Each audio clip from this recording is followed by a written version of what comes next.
नमस्कार दोस्तों, आपका स्वागत है। आज जो हम कहानी देखने वाले हैं दोस्तों, वो एक सच्ची कहानी है। ये जिस इंसान की कहानी है उनका नाम है नॉबर्ट। वो ये कहते हैं कि वो कनाडा के रहने वाले थे और वो ये कहते हैं कि मतलब ये जो कहानी है वो 90s के पहले की है, मतलब 1990 की थोड़ी सी पहले की है। और वो ये कहते हैं कि कभी कभी मैं जब सोता था तब मैं कुछ अलग ही भाषा में कुछ मतलब बोलने की कोशिश करता था। मतलब वो ये कहते हैं कि वो मतलब मुंह में ही कुछ ऐसे बोल बोल बड़बड़ाते थे और वो अलग ही भाषा थी। और इनकी जो वाइफ थी वो मतलब वो सुनती थी और उसको कुछ भी पता नहीं चलता था। और एक बार उन्होंने मतलब अपने पति से कहा कि तुम अलग ही भाषा बोलते हो। और ये जो है नॉबर्ट वो भी हमसे यही कहते हैं कि उनको भी यही लगता था कि कुछ ना कुछ मतलब वो बड़बड़ाते हैं। और एक दिन दोस्तों 2-3 दिन मतलब ऐसे ही चला और एक दिन जो मतलब कुछ शब्द उनको याद थे और वाइफ से भी उन्होंने पूछे, तो मतलब दोनों ने मिलकर दोस्तों उसमें के जो मतलब जो याद उनको थे शब्द, क्योंकि वो बहुत कुछ बोल रहे थे लेकिन सारे उनको याद नहीं थे शब्द, और तब उन्होंने वो सारे शब्द लिखे। और वो ये कहते हैं कि आजकल के ज़माने में ऐसी किसी भाषा का पता लगवाना थोड़ा सा आसान है, क्योंकि नेट पे हम गूगल ट्रांसलेट से वगैरह थोड़ा बहुत देख सकते हैं। लेकिन मतलब वो ये कहते हैं कि वो 90s के पहले इतना मतलब वो आसान नहीं था, इसलिए उनको भी पता नहीं चल रहा था कि ऐसे वक्त में मैं क्या करूं। तब उनके दोस्त का दोस्तों एक पहचान का इंसान था जो इस पे मतलब भाषा के बारे में थोड़ा सा ज़्यादा जानता था। तब वो शब्द जो सारे शब्द थे या फिर जो सेंटेंसेस थे जो उन्होंने लिख कर रखे थे वो उस दोस्त को उन्होंने बताया। तो वो जो दोस्त था दोस्तों उनका, तो उसको भी पता नहीं चला एकदम परफेक्टली वो देख कर कि आखिर ये कौन सी भाषा है। तो उसने ये कहा कि तुम मुझे कुछ दिन दो, मैं मतलब इस पर रिसर्च करके इसके बारे में जानकर तुम्हें बताता हूँ। और नॉर्बर्ट हमसे ये कहते हैं दोस्तों कि कुछ दिनों के बाद उसका मतलब एक से 1.5 हफ्ते के बाद उसका कुछ फ़ोन आया उनको और उसने मतलब उनको अपने ऑफिस में बुलाया था। और ये जब चले गए तब उसने मतलब दोस्तों वो भाषा कही उनको कि आखिर वो कौन सी थी। वो इजिप्शियन भाषा थी। और उसने और भी मतलब कुछ बातें कही, जैसे उसने पढ़ के भी बताया कि किस तरीके से शब्दों का प्रोनाउंसिएशन होता है वो। और इस तरीके से मतलब इनको भी लगा कि हाँ ये इनका मतलब कुछ ना कुछ रिलेशन है उस भाषा से। और नॉर्बर्ट हमसे ये कहते हैं कि जैसे वो जो भी बोलते थे उसको मतलब पता तो नहीं चलता था कि आखिर मैं क्या बोल रहा हूँ, लेकिन फिर भी जब वो उनके भारे भाषा के और भी जो उन्होंने शब्द जब देखे इजिप्शियन, अब उनको पता चला था कि वो कौन सी भाषा थी, इसलिए वो और भी उसके शब्द देख सकते थे। और जब उन्होंने पता चला कि वो आराम से उसका प्रोनाउंसिएशन एकदम परफेक्टली कर पा रहे थे। जैसे कोई एक शब्द है तो हो सकता है कि एक फ्रेंच कोई शब्द है तो वो उस तरीके से हम जैसे प्रोनाउंसिएशन करेंगे वैसा ही वो नहीं करेंगे, वो कुछ अलग तरीके से कर सकते हैं। तो वैसा उनको परफेक्टली बहुत ही अच्छे से आता था वो। तो ये बात उनको पता चली।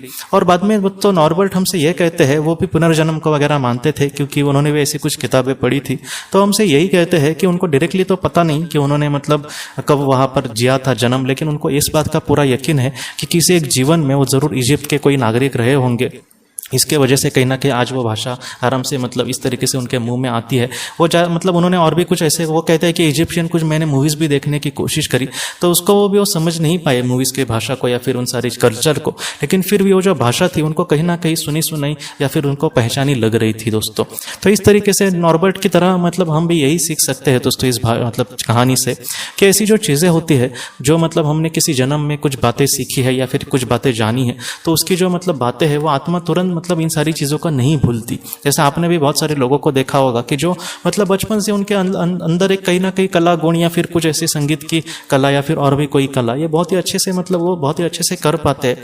हो सकता है कि किसी ना मतलब जन्म में उनका इन सारी चीज़ों से कुछ संबंध रहा हो या फिर उस चीज़ में वो बहुत बड़े मतलब मास्टर रहे हो, इस वजह से वो चीज़ इस तरीके से बहुत ही अच्छे से पूरा कर पा रहे। तो ये जो कहानी है दोस्तों नॉर्बर्ट की, वो हमें यही सिखाती है कि हम अपने जीवन में कभी कभी कुछ मतलब बातों को एकदम अच्छे से नहीं समझ पाते। जैसे कुछ आपने भी लोगों को देखा होगा कि जो संगीत के क्षेत्र में बहुत ही मतलब कम उम्र में वो बहुत ही ज़्यादा उनमें प्रगल्भता होती है, प्रतिभावंत लोग जो होते हैं उसमें बहुत ज़्यादा सीखने वाले, तो ऐसे भी जो लोग मतलब तुरंत नहीं कर सकते अपने प्रैक्टिस के बिना, वो ये मतलब बिना प्रैक्टिस के ही आराम से वो कर जाते हैं। तो इस तरीके से जो बातें हैं वो कहीं ना कहीं हमें यही दिखाती है कि हो सकता है कि इस बात का जो संबंध है हो सकता है कि उनके मतलब पहले के जन्म में हो। हमेशा ही 100% हम नहीं कह सकते कि इसका जो संबंध है वो पहले के जन्म से हो, लेकिन ऐसे बहुत मतलब केसेस में हमने देखा है दोस्तों कि जहाँ पर ऐसी जो चीज़ें होती है उसका जो संबंध है वो किसी पुराने जन्म से होगा। जैसे मतलब ये नॉर्बर्ट की कहानी जहाँ पर वो इजिप्ट के बारे में कुछ भी नहीं जानते थे, लेकिन फिर भी मतलब उनको उस शब्द मतलब उस तरीके से याद थे बाद में एक ऐसी डॉक्टर रायन विज जी की भी कहानी हमने देखी थी दोस्तों, कि जहाँ पर एक महिला के मतलब जो उसकी बिल्ली थी वो इस दुनिया से चली गई थी, और वो जरा सा घर से बाहर गई, और जब वो मतलब लौट आई तब उसने ये देखा कि उसके मतलब बेटे ने, जैसे इजिप्शियन लोग मतलब मम्मी को जिस तरीके से मतलब जैसे मतलब कपड़े में लपेटते हैं, वैसे उसने मतलब उस बिल्ली के साथ किया था। मतलब ये जो सारी चीज़ें हैं, और उसने कहा कि मुझे ये पहले से पता था, और उसने भी मतलब जब उस पर रिसर्च किया तब उसको मतलब ये पता चला कि इजिप्शियन लोग इस तरीके से कुछ करते थे। मतलब ऐसी जो बातें हैं दोस्तों, कहीं ना कहीं हमें यही सिखाती है कि कभी कभी जो चीज़ें दिखती है वो कभी कभी मतलब उसके पीछे कुछ गहन महत्वपूर्ण मतलब राज होगा, या फिर कुछ बात होगी जिसकी वजह से आज वो कहीं ना कहीं हमारे सामने ऐसी घट रही है। हमेशा ही हम उसको मतलब मिलजुल ऐसा करके नहीं देख सकते, लेकिन फिर भी ऐसे बहुत सारे केसेस देखे जहाँ पर मतलब इंसान के जो पहले के जन्म है वो उनके इस जीवन में भी कभी कभी बहुत बड़ा इस तरीके से प्रभाव डालते हैं दोस्तों। तो दोस्तों, हम अपने अगली वीडियो में किसी नए विषय को लेकर मिलेंगे। तब तक आप अपने परिवार का ख्याल रखना। आपका बहुत बहुत धन्यवाद। ज़िंदगी की रोशनी ये एक कंसल्टेंसी है जो ऐसे लोगों को मदद करने की कोशिश करती है जिन्होंने किसी अपने को खोया है, या फिर जो लोग अपने जीवन में बहुत ही ज़्यादा दुखी है। जो लोग इस संस्था के साथ जुड़ेंगे उन्हें पास्ट लाइफ रिग्रेशन के ऑडियो, ध्यान करने के लिए 5 ऑडियो, 10 ऑडियो बुक्स, और उसके साथ साथ PDF किताबें, मतलब ऐसी किताबें जो मोबाइल या फिर लैपटॉप या फिर कंप्यूटर पर आप पढ़ सकते हैं, ऐसी किताबें उन्हें ईमेल पर या फिर व्हाट्सएप पर भेजी जाएंगी। जो लोग इस संस्था के साथ जुड़ना चाहते हैं वो कृपया इस नंबर पर व्हाट्सएप मैसेज करें। आपका बहुत बहुत धन्यवाद।